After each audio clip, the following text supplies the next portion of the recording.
Black CEO publicly slapped by store manager. 7 minutes later, the crowd finds out who she is. Hello everyone, before we begin today's video, I need your help. We've noticed that the channel is losing traction and subscribing is one of the best ways you can help us. It's quick, free, and allows us to continue bringing you great content. Your support means everything. Let's keep this channel growing collectively. Where are you watching from? Drop your city or country in the comments below. Thank you very much. Now let's get back to the story.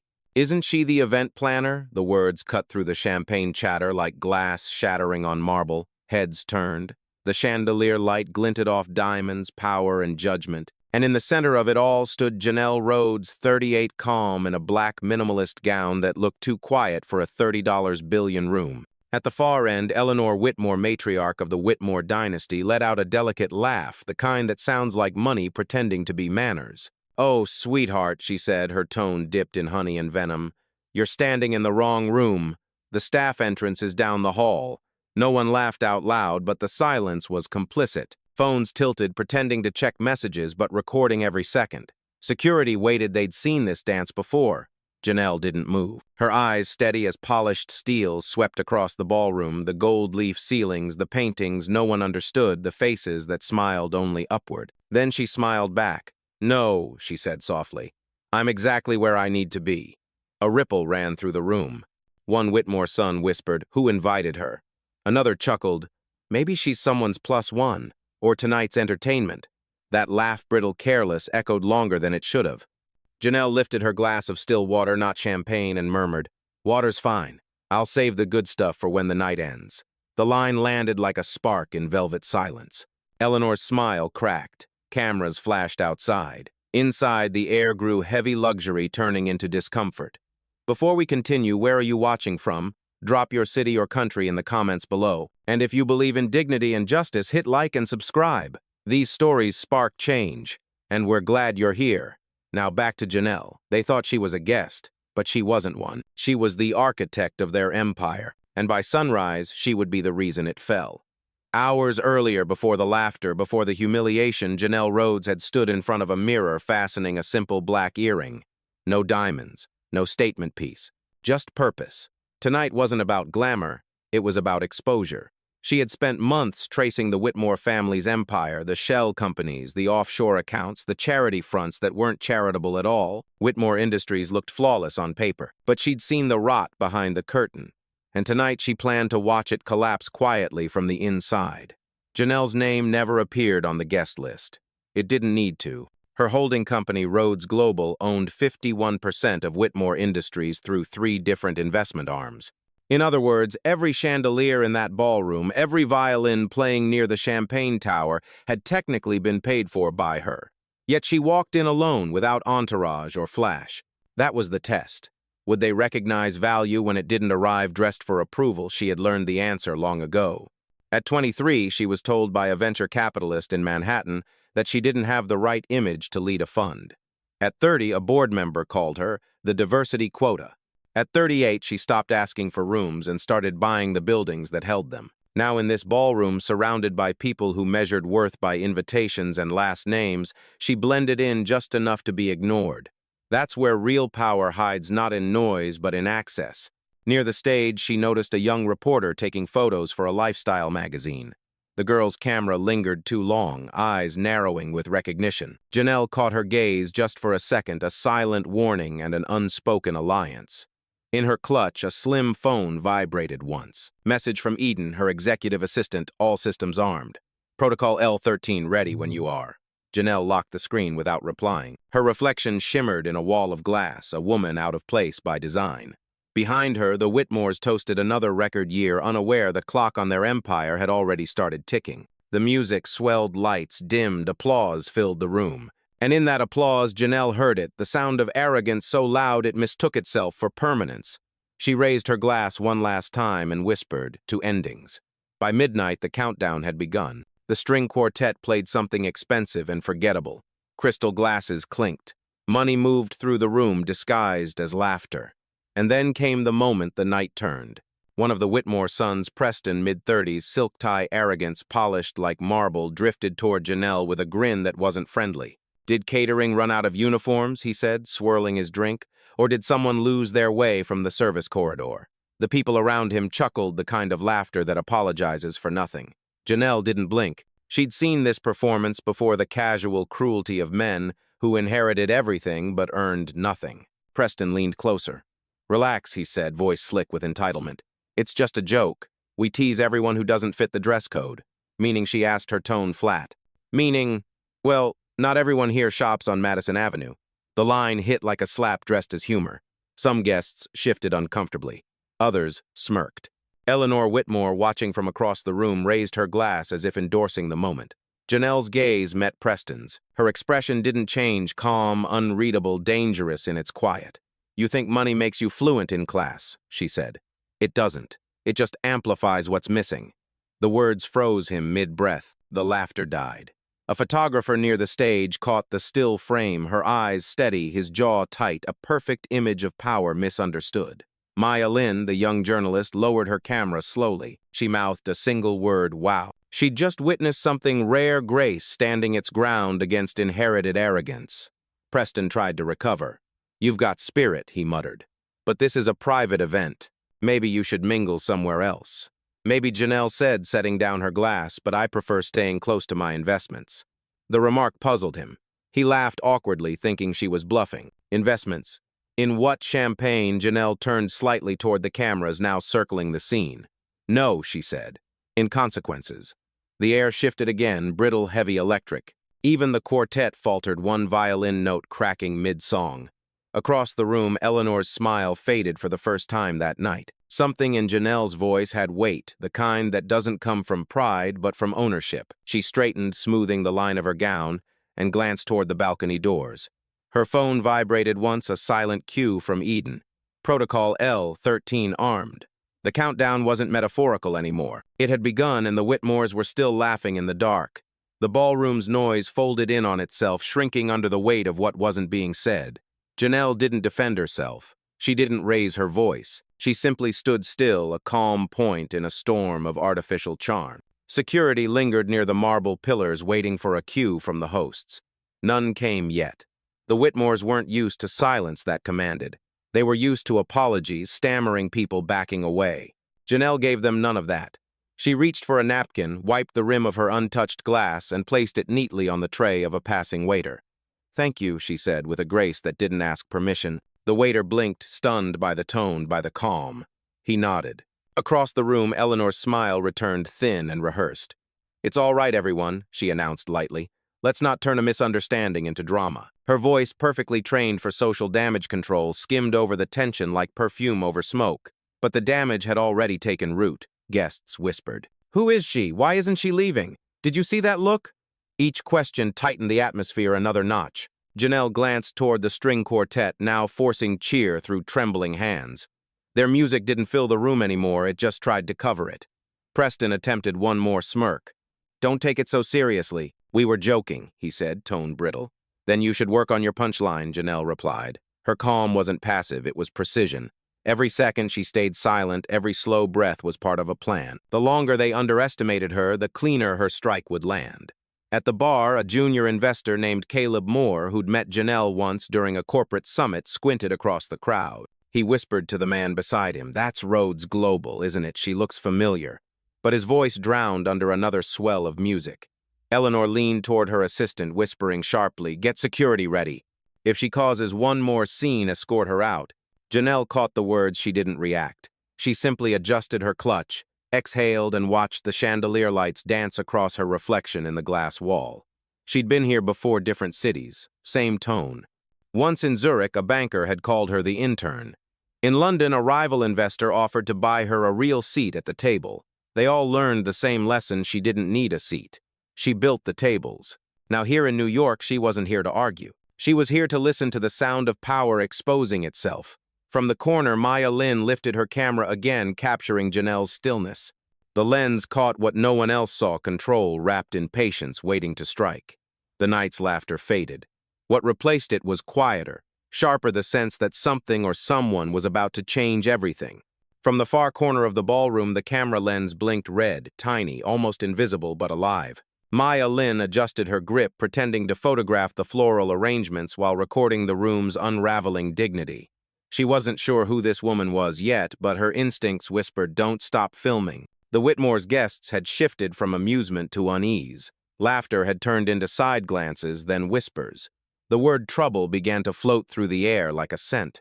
At the front, Eleanor kept her poised lips stretched in a smile that no longer reached her eyes. "Security," she murmured behind her champagne glass, "make it discreet." A guard in a black suit nodded and began to move.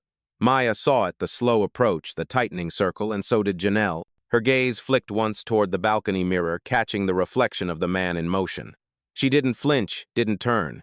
Instead, she raised her glass again, took a calm sip of water, and said quietly to no one in particular, "It always starts the same way. Power mistakes, silence for weakness." Her voice was low, but it carried. Even the musicians paused for half a beat, unsure if it was part of the performance. The guard reached her side. "Ma'am, there's been a misunderstanding," he said, rehearsed and polite. "There usually is," Janelle replied, tone flat eyes still on the stage. He hesitated.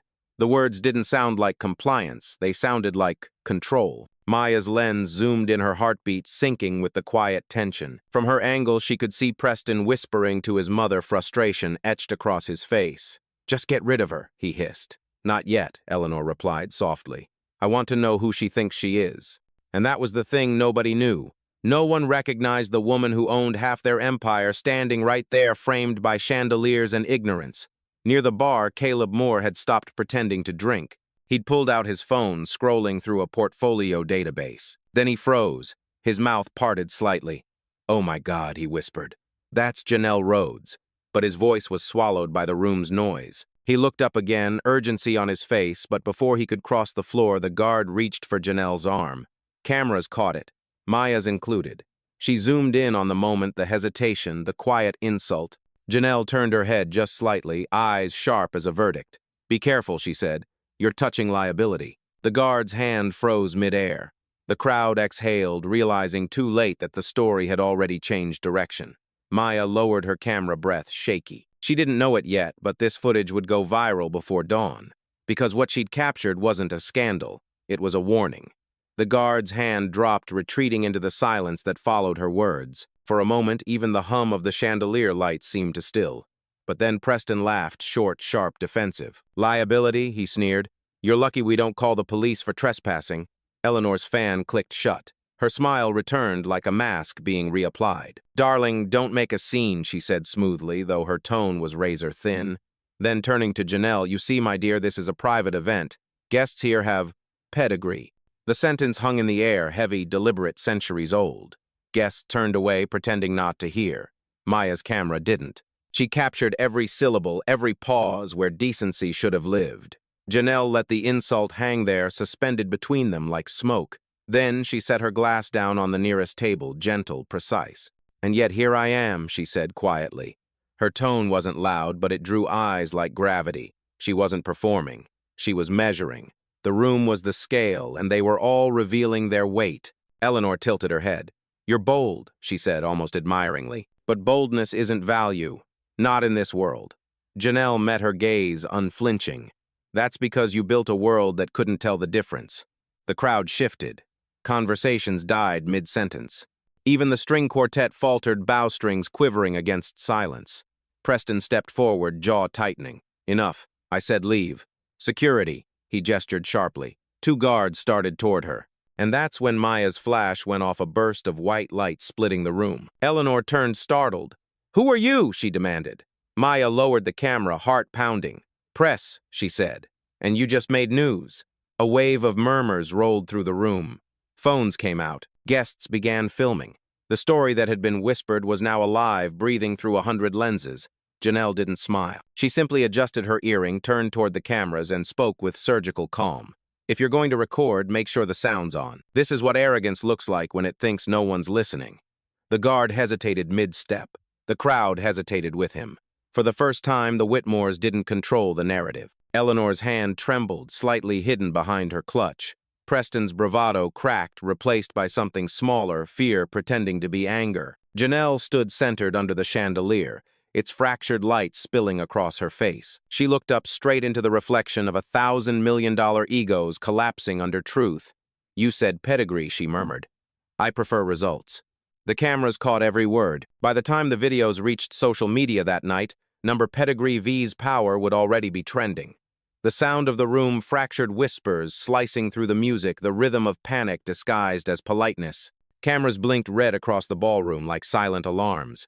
The Whitmore's perfect night was unraveling in real time, thread by thread. Eleanor Whitmore stepped forward, her heels precise against the marble. "Enough of this circus," she said. "Guards, remove her. Now." Her voice wasn't loud, but it carried that tone of authority, bred, not earned, the kind that expects obedience simply because it always received it. The two security men advanced again. Janelle didn't step back. Instead, she tilted her head, studying Eleanor as if she were an equation she'd already solved. "You're sure you want to do that?" she asked. "Absolutely," Eleanor snapped. "You've embarrassed yourself long enough." That word "yourself" drew a bitter smirk from Janelle. She didn't move, didn't even blink. She let the insult linger, feeding the tension until the air itself started to hum. Then she whispered, "Embarrassment's temporary. Legacy isn't." Eleanor froze, momentarily thrown off script. Preston stepped in, jaw, tight eyes, wild. "This is harassment. We'll have you banned from every major event in this city, oh Preston," Janelle said softly, almost kindly. "You're assuming you'll still have invitations to send."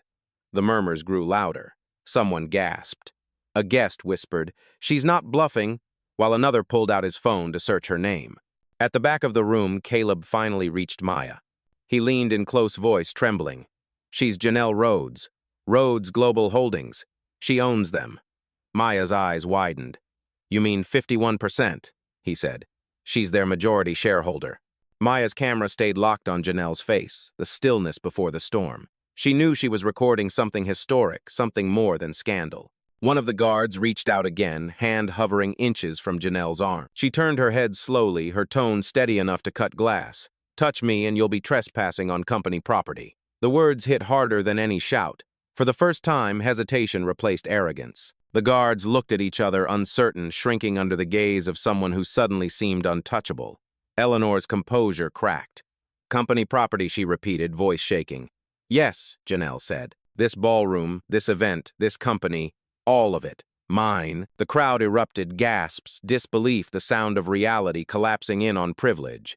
Even the chandeliers seemed to flicker under the weight of her truth. Maya's voice, barely above a whisper, carried into the microphone. "She's not here to crash the party," she said. "She owns the party." And in that instant, every phone in the room tilted toward Janelle Rhodes, the woman they mocked, the name they didn't know now revealed as the one person with the power to end them all. Eleanor's face drained of color.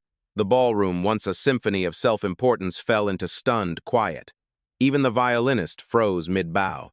Only the faint hum of air conditioning and the distant click of Maya's camera dared to interrupt. Janelle didn't raise her voice. She didn't need to. Power when real travels without volume. She lifted her phone from her clutched thumb, hovering over the screen, her expression unreadable. "Eden," she said softly, as if confirming a reservation, "activate Protocol L13. The words meant nothing to the guests, but they sent a ripple through the few who recognized the term. Eden's voice came through the speaker, clear, precise, efficient, confirmed. Freezing all Whitmore accounts. Corporate, personal, offshore. Immediate effect. A murmur spread, uneasy and electric. Preston stepped forward, disbelief twisting into panic. "You can't do that. You have no right." "No right," Janelle said, finally meeting his eyes. "I have the ownership documents, the board's authorization, and your signatures on every acquisition you never read." Caleb, still by the bar, exhaled. "Oh my God, she's really doing it," he whispered. Eleanor reached for her own phone, hands trembling. "Call our attorney," she barked to her assistant. But before the woman could dial, her screen flashed red, access denied. Then Eleanor's phone buzzed, displaying a notification she'd never seen before. All accounts suspended. Rhodes Global Directive. The ballroom erupted in overlapping chaos. Voices rose, calling for explanations, denials, disbelief. Some guests began streaming live. Others just stared at Janelle, like she'd rewritten the laws of gravity. She didn't move. Instead, she took one slow step forward, standing directly beneath the chandelier. "You spent years building a brand on legacy," she said, voice steady. "But legacy without integrity is liability." Preston slammed his drink-down glass, shattering against the floor. "You think you can destroy us in one night?" "No," Janelle replied, eyes unwavering. "You destroyed yourselves years ago. I'm just turning the lights on." Maya's camera shook slightly in her hands. She wasn't sure if she was trembling from awe or adrenaline. Around her, the Whitmore name, once sacred in New York's elite, was unraveling live pixel by pixel. Security no longer moved. They stood back unsure who they were supposed to protect. Eleanor, desperate, turned to the crowd. This woman is lying. Her phone buzzed again. A new message from her own CFO emergency meeting. Rhodes Global assumed full control. Janelle watched her read it. Then she spoke one final line, calm as dawn breaking over ruin. That's the thing about ownership, Eleanor. It doesn't ask permission. The chandelier lights dimmed slightly as if bowing. And in that hush, the entire room understood the party was over, and the empire had just begun to fall. The ballroom, once gold and glitter, now hummed with panic. Voices collided in confusion. Glasses clinked nervously. The Whitmore crest projected on the back wall flickered first red, then black before disappearing entirely. A notification tone echoed from dozens of phones at once. Breaking Rhodes Global Holdings assumes majority control of Whitmore Industries. Trading suspended. The words hit harder than any slap. Guests froze, staring at their screens. Preston's jaw went slack. "This can't be real," he whispered. "Mother, do something." Eleanor's hands trembled over her phone, refreshing the page again and again, each time met with the same message: account access revoked. "You hacked us," she hissed. "No," Janelle said. "I audited you. There's a difference." Her tone was ice-clean, cutting, deliberate. Every word now carried the gravity of a verdict. Maya filmed steadily from the corner, her live stream climbing past 30,000 viewers. "We're watching the collapse of a dynasty live," she whispered into her mic. The woman they mocked just pulled the plug on a $30 billion empire. Caleb stood beside her, still stunned. "I can't believe I almost invested in them," he muttered. "You still can," Maya said, not looking away from her lens. "Just pick the right side of history." Across the room, Preston lunged forward, desperate to salvage some kind of control. "This is extortion," he shouted. "You can't take what's ours." Janelle turned slowly toward him, calm as gravity. "Yours," she said. "Tell me, did you build it? Did you fight for it? Did you even read the contracts your lawyers begged you to sign?" Preston faltered. "No," she continued. "You inherited an empire. I acquired it." The crowd murmured, half shock, half awe. Some even applauded quietly, the sound small but sincere. Eleanor tried to gather what dignity she had left. "You came here to humiliate us," she accused. "No," Janelle replied. "You did that yourselves. I came here to end the myth." For a moment, no one breathed. Behind her, a projector flared to life on the ballroom's main screen, automatically synced to Rhodes Global's feed. It displayed years of data, falsified charity reports, insider deals, bribes disguised as donations. Each document carried a digital signature, Eleanor's, Preston's, and their board's. Guests gasped. Phones went up again. The Whitmore legacy unraveled, live under the same chandeliers that once crowned their arrogance. Eleanor's voice cracked. "You'll regret this, Rhodes. You think you can walk away untouched." Janelle met her gaze, steady, unblinking. "I don't walk away, Eleanor. I walk through, and what I build never falls." The orchestra had long stopped pretending to play. In the silence that followed, the only sound was the steady buzz of live streams, millions now watching the end of an empire in real time. Janelle turned to Maya, who still filmed from the edge of the chaos. "You wanted a story," she said softly. "Here's your headline: Respect is expensive." And tonight they finally paid the price. And with that, she turned, walking through the crowd that now parted for her like a tide bowing to its moon. The once dazzling ballroom had become a courtroom of consequence. Every whisper sounded like testimony, every flash of a phone like a sworn record. The Whitmores, America's untouchable dynasty, were suddenly very touchable. Eleanor's voice trembled but tried to rise above the chaos. "No one will believe this," she said. "We'll deny everything." Janelle's reply was calm, unhurried. "You can deny facts. You can't deny ownership." Behind her, the projector continued its quiet slaughter: financial trails, shell companies, luxury estates tied to embezzled funds. Each slide landed like a gavel. Every guest who'd once sought the Whitmore's favor now stepped back as if the name itself carried contagion. Maya's live stream had surged past 100,000 viewers. Comments flooded the feed, some cheering, some stunned, some simply typing, "Justice looks like this." For years, people had read about corruption. Tonight, they were watching it collapse in real time. Preston's voice cracked through the noise. "You'll ruin families, jobs, thousands of people depend on us. They'll still have jobs," Janelle said. "They'll just have better leadership." She paused, eyes steady on him. "You built a fortress on other people's labor and called it legacy. I'm just reclaiming what should have never been stolen." Caleb, the young investor, lowered his phone, eyes wide with awe. She's not just ending them, he whispered to Maya. She's rewriting the rules. Maya didn't look up. No, she said. She's enforcing the ones that already existed. Eleanor took one unsteady step toward Janelle. The matriarch's perfume, expensive and fading, carried the scent of denial. You don't belong in our world, she spat. You never will. Janelle met her gaze, expression serene. That's the problem, she said. You still think it's yours. A ripple ran through the room, soft gasps, then silence. Outside the windows, city lights glittered like distant cameras bearing witness. Inside, the Whitmore crest, once shining gold, now projected in grayscale, flickering, fading. Security radios crackled, headquarters confirmed. Access revoked. All executive credentials deactivated. Preston's phone buzzed in his hand. He looked down. The screen read, "You are no longer authorized." Eleanor's knees buckled. She caught herself on a nearby chair, her jewels clinking against metal. For the first time in decades, her power had nowhere to go. Janelle took a breath, quiet but steady. Your empire ran on intimidation, she said. Mine runs on accountability. She turned to the crowd, the investors, the socialites, the ones who had looked away for years.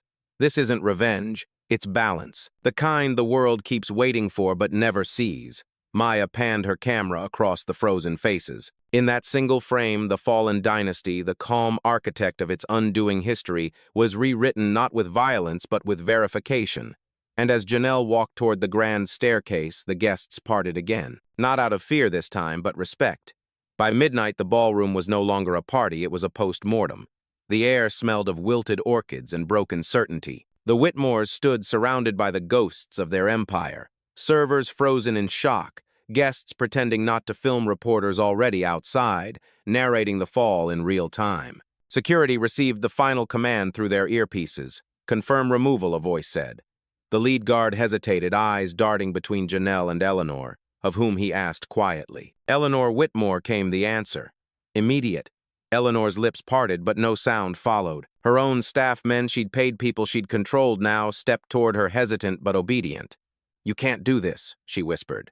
Janelle didn't move closer. She didn't need to. I already did, she said. One by one, Preston, Eleanor, and their board members watched their security badges blink red. A small tone beeped. Access revoked. The system didn't care about pedigree, inheritance, or apology. It only obeyed the new owner.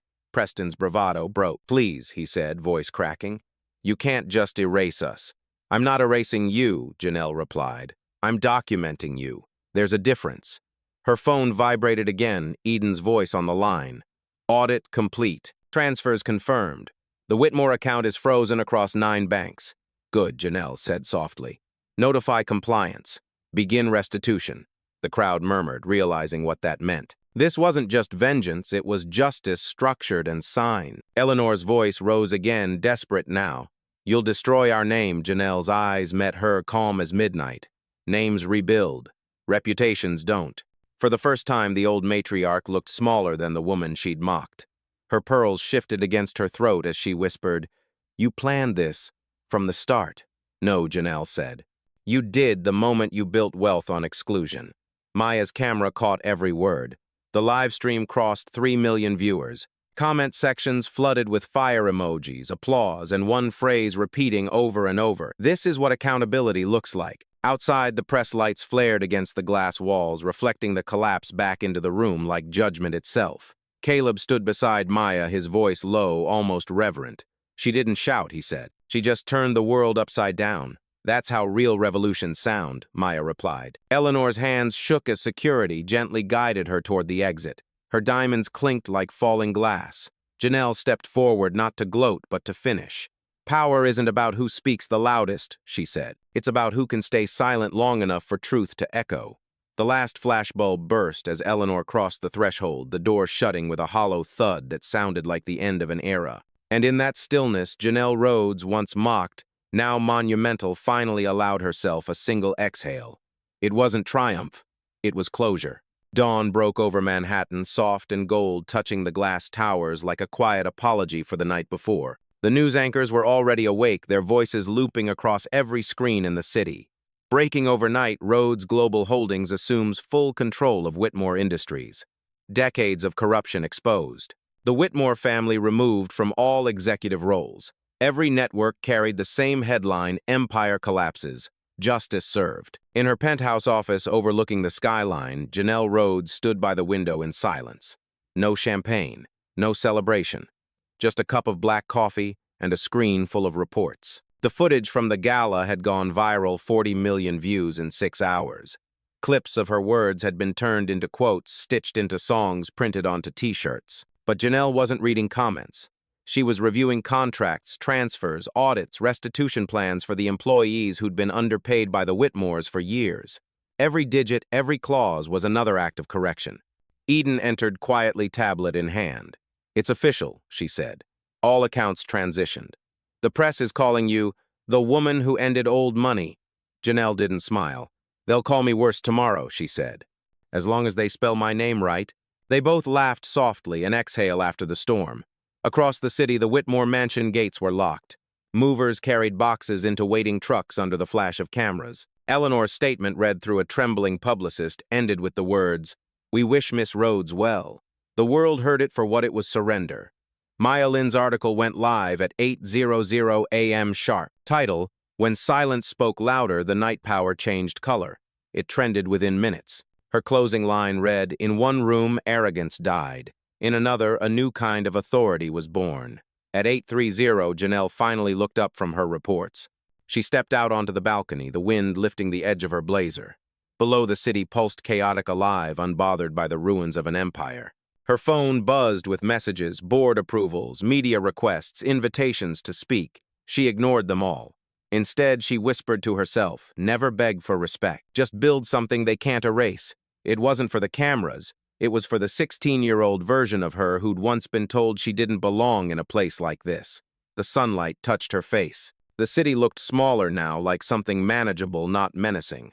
Eden appeared again in the doorway. "Press wants a statement," she said. "Tell them," Janelle answered, eyes still on the horizon. "I don't need to record victory. I am the proof of it." The wind carried her words across the balcony over the skyline into a world finally listening. And as the day began, so did her legacy, calm, relentless, and unshakably hers.